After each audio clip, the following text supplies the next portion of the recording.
हमारे साथ इस वक्त मौजूद हैं वफाकी वजीर मनसूबाबंदी और सरबरा national command and operation centre Asad Umar साहब। असद उमर साहब, बहुत शुक्रिया मैं शो में ज्वाइन करने के लिए। सब तमाम सूबे मरकज़ में जो कुछ हो रहा है आप उसको देख रहे हैं, आप सरबरा हैं national command and operation centre के। अब बहुत जो खबरें सामने आ रही हैं, डॉक्टर्स ने आज बहुत बड़े कंसर्न्स का इज़हार किया। वो कह रहे हैं 80% कैपेसिटी पहले ही हमारे अस्पतालों में भर गई है, मई में जो होगा उसका हमारे पास शायद अस्पतालों में जगह ना रहे। ये लॉकडाउन नरम कर दिया, मसाजिद खोल दी, उस पर वो बहुत ज़्यादा एतराज़ उठा रहे हैं। वज़ीर आज़म ने भी कह दिया कि मई में जाके पीक आएगा। आज जो सिंध की हेल्थ मिनिस्टर हैं उन्होंने भी कह दिया कि मई में जाके पीक आएगा।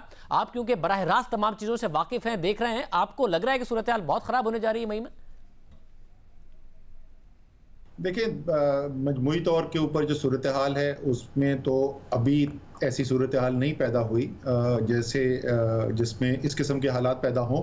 लेकिन ये मैं बार बार पहले भी बोल चुका हूँ और हमारी जो मजमूई तौर पर हिकमत अमली है आगे जाने की, वो भी इसी बुनियाद के ऊपर है कि बजाय कि एक फ़ैसला किया जाए जो पाकिस्तान के तूल अर्ज़ के ऊपर नाफिज हो जाए, जहाँ पर प्रॉब्लम ज़्यादा बढ़ रहा है, जहाँ पे हॉटस्पॉट इमर्ज हो रहा है, वहाँ पर आप ज़्यादा सख्ती करें और जहाँ पर ये प्रॉब्लम इतना शदीद नहीं है वहाँ पे आप ज़रा नरमी रखें।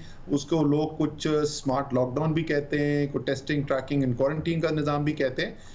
तो मुझे पता चला है कि कराची के अंदर डॉक्टर्स ने ये की है और सिविल हॉस्पिटल वगैरह का किया गया। मेरे पास एक्चुअली चीफ मिनिस्टर सिंध की फ़ोन कॉल आई थी, मेरे पास मिस कॉल है, मैंने उनको वापस कॉल की तो वो नहीं उठा सके, तो मेरी उनसे बात नहीं हो सकी है। शायद इसी सिलसिले में कुछ बात करना चाहते हो। लेकिन मैं इसलिए कहता हूँ कि ये एक बड़ा कौम को बड़ी एक मंतकी बात भी लगती है कि सारी कौम एक आवाज़ से बोले और एक फ़ैसला हो। वो मजमूई डायरेक्शन के लिए सही है, लेकिन मुकामी हालात को देखते हुए आपको फैसले करने पड़ेंगे और अगर वहां पे ऐसी सूरत हाल नजर आ रही है तो वहां पर उसी के मुताबिक फैसले होने चाहिए। सर, मैं आपका ट्वीट देख रहा था, आपने खुद ने कहा कि घर पर मसाजिद आबाद कीजिए, वज़ीर आज़म ने कहा कि घर पर नमाज पढ़िए, मुफ्ती मुनीब ने कहा कि वो घर पर नमाज पढ़ेंगे, डॉक्टर्स कह रहे हैं कि 50 साल से ज़्यादा उम्र के लोग बाकायदा तौर पर मसाजिद में जा रहे हैं और ये तबई मसला था। आपने आलिम दीन से मुशावरत करके ये सारा का सारा फैसला कर दिया। डॉक्टर से पूछना चाहिए था, क्योंकि अगर डॉक्टर कह दे कि किसी मरीज़ की तबीयत सही नहीं है, वो रोज़ा ना रखे, तो मज़हब इजाज़त देता है कि वो रोज़ा ना रखे। तो वो बहुत ज़्यादा कह रहे हैं कि उलमा भी नज़रसानी करें, हुकूमत भी नज़रसानी करे, वरना इससे बहुत नुकसान होगा। देखिए, इसके ऊपर ये तरीक़ेकार हमने क्या अपनाया, एक डॉक्टर ही से हमने रिक्वेस्ट की, डॉक्टर आरिफ अलवी सदर पाकिस्तान हैं, मेडिकल प्रोफेशन से भी ताल्लुक़ रखते हैं, उन्हीं से हमने रिक्वेस्ट की थी कि तमाम उलमा के साथ अगर वो मुलाकात करें और वो बातचीत करने के बाद वो पूरा एक लाएअमल सामने लेके आए हैं। लेकिन उसके अंदर भी मैं याद दिला दूं कि उसके अंदर भी एक चेक ये है कि अगर कहीं मसाजिद के अंदर ये फॉलो नहीं हो रहा होगा तो फिर हुकूमत के पास कोई चॉइस नहीं रह जाएगी कि ऐसा अमल किया जाए, क्योंकि ये नहीं हो सकता कि हम ऐसी सूरत हाल को चलने दें जिससे अमन आमा का या सेहत आमा का मसला खड़ा हो जाए। ये मुश्किल फैसले हैं।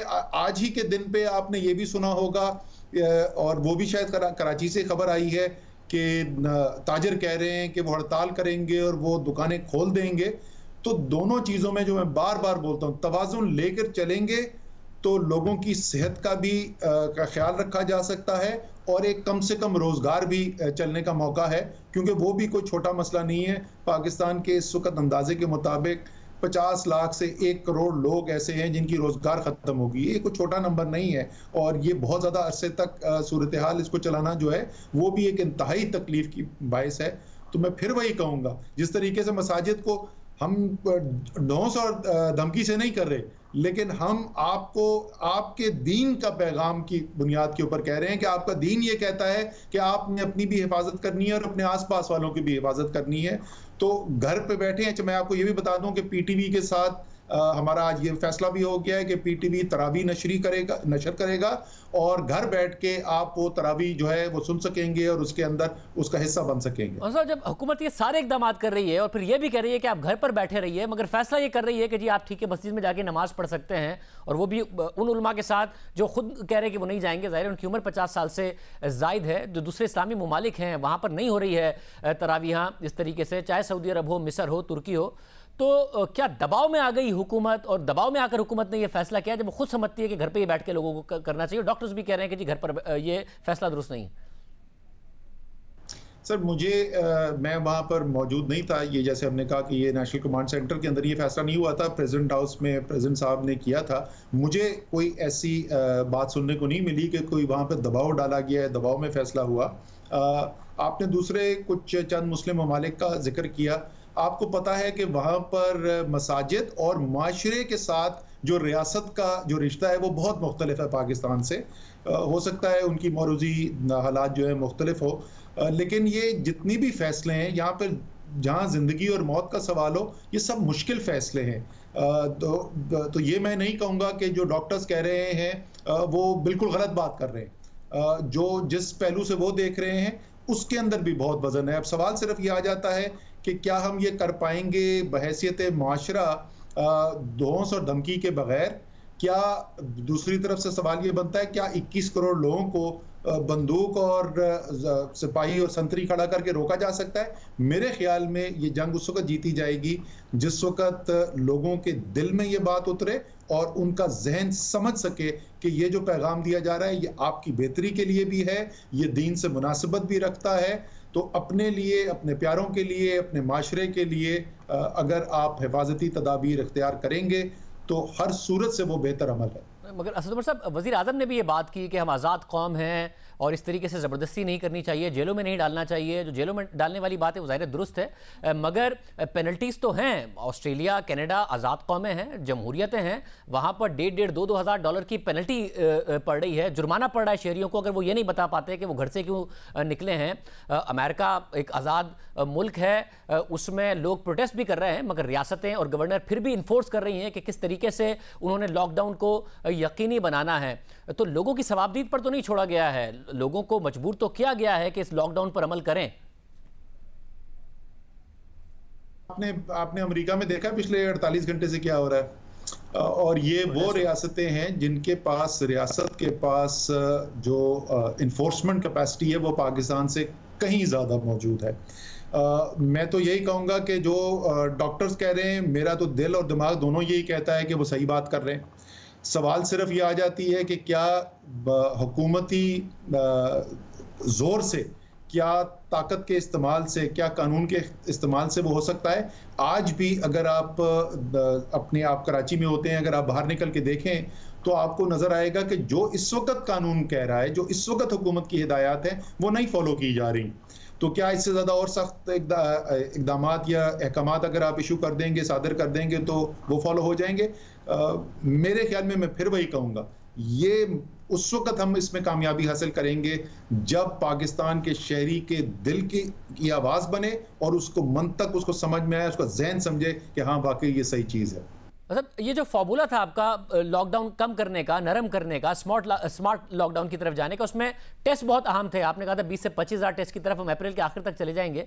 18 अप्रैल को 7,847 तक गए, 19 अप्रैल को 4,800 हो गए, 21 अप्रैल को 5,600 हो गए। ये ऊपर जाकर फिर नीचे की सतह पर आ गए, बजाय इसके कि 20 से 25 हज़ार की तरफ जाते।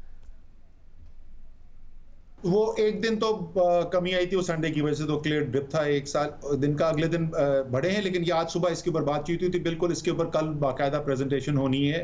हम समझना चाहते हैं कि जो आगे बढ़ रही थी उसके अंदर दो मुख्तलिफ नौइयत के प्रॉब्लम्स जो हैं वो पहले भी हमें दिखाई दिए थे। एक तो सप्लाई साइड प्रॉब्लम जिसको कहते हैं, यानी क्या PCR मशीन्स काफ़ी हैं या नहीं है, उस पर जो टेक्नीशियंस हैं वो काफ़ी हैं या नहीं है, जो डायग्नोस्टिक किट्स हैं उसके साथ VTM है, क्या वो सब हैं। तो शुरू में तो उसको बिल्डअप करने में, वो पाइपलाइन बिल्ड करने में टाइम लगा था।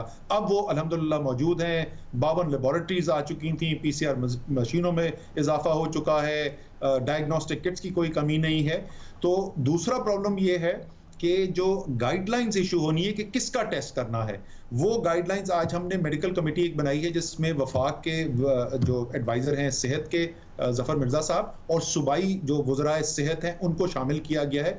आज शाम को उनकी मीटिंग होनी थी जहाँ तक मुझे पता है। उसके अंदर उन्होंने गाइडलाइंस इशू करने हैं कि किसका टेस्ट होना है, क्योंकि अभी टेस्ट जो है बड़े महदूद तरीके से किया जा रहा है, वो चाहे 6,000 हो या 7,000 हो, यानी जिसको विजिबल सिम्टम्स होते हैं सिर्फ उनको, या एयरपोर्ट पे या बॉर्डर पे जो आ रहे हैं। तो साथ साथ ये जब एक दफ़ा वाज़ेह हो जाएगा कि जो लार्जर, जो ज़्यादा हमने टेस्टिंग करनी है उसकी गाइडलाइंस क्या हैं, तो ये जो सप्लाई साइड की इंप्रूवमेंट है, उम्मीद है कि अगले एक हफ्ते के अंदर आपको, और जिस तरीके से 473 टेस्ट हुए थे 15 मार्च को, और अब हम जो है वो 6000 और 7000 तक पहुंचे में उम्मीद ये है कि इसको इंशाल्लाह ताला फिर 20,000 जो हदफ है वहां तक लेके चले जाएंगे। मतलब मगर जब हुकूमत की तरफ से कह दिया जाता है कि हम 8 लाख टेस्ट करने की सलाहियत है, सूबे कहते नहीं है हमारे पास इतनी सलाहियत, फिर ये 8 लाख टेस्ट की सलाहियत क्या होती है फिर? ये मैंने आपको बताया, ये 8 लाख जो वो बता रहे हैं ये हैं डायग्नोस्टिक किट्स अवेलेबल, यानी हमारे पास अगर हम 8 लाख टेस्ट करना चाहें तो अगर वो मैं 20,000 टेस्ट पर डे की बात कर रहा हूं तो इसका मतलब मेरे पास 40 दिन की सप्लाई आ गई है मटेरियल की। यही मैं आपसे कह रहा था कि शुरू में तो मटेरियल की पाइपलाइन बिल्ड करने के अंदर हमें टाइम लगा था, तो वो अल्हम्दुलिल्लाह वो पाइपलाइन बिल्ड कर दी गई है, अब मटेरियल की कमी नहीं है।